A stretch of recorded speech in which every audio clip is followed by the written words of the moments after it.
आज वंचित बहुजन आघाडीच्या वतीनं मुंबई या ठिकाणी मुंबई या शहरामध्ये सरकारला जाब विचारण्यासाठी माननीय प्रकाशजी आंबेडकर साहेबांनी जे निर्भीडपणे जो मोर्चा आयोजित केला आणि तो मोर्चा अत्यंत सक्सेसफुल झालेला आहे।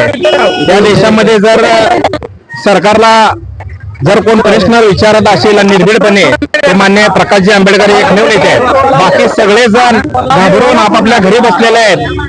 त्यांना सगळ्याला माहिती आहे हे सरकार चुकीचं आहे, हे सरकार चुकीचं काम करायलंय, परंतु ते बोलू शकत नाहीत कारण पद महत्वाचं आहे, आपला देश महत्वाचा नाही, त्यामुळे ते बोलू शकत नाहीत। स्वतःच्या स्वार्थापायी त्यांनी या देशाला घाण जरी ठेवलं आणि विकलं तरी पण ते नेते बोलणार नाही, परंतु हे डॉक्टर बाबासाहेब आंबेडकरांचं रक्त आहे, आपल्या देशाला विकू दिलं जाणार नाही। त्यासाठी माननीय प्रकाशजी आंबेडकर साहेबांनी हा जो मोर्चा आयोजित केलेला आहे ही देशामध्ये आज त्याची ठिणगी पडलेली आहे आणि याचं रूपांतर देशामध्ये इतक्या मोठ्या प्रमाणात होणार आहे आणि हे सरकार 100% पडणार आहे, कारण ही ठिणगी आज देशभर पेटत जाणार आहे। आणि ह्या सरकारला माझं म्हणणं आहे की तुम्ही हे सरकार तुम्हाला जर खरंच जनतेचे काम करायचे असेल तर काम करा। तुम्ही आज आपल्या देशाचं नाव बदनाम झालेलं आहे, सगळी जनता बघत आहे की आपल्या देशामध्ये आपल्या जगामध्ये आपल्या देशाचं नाव बदनाम होत आहे। अशा पद्धतीचं कृत्य तुम्ही केलेलं आहे, त्याबद्दल तुमचा जाहीर निषेध करतो।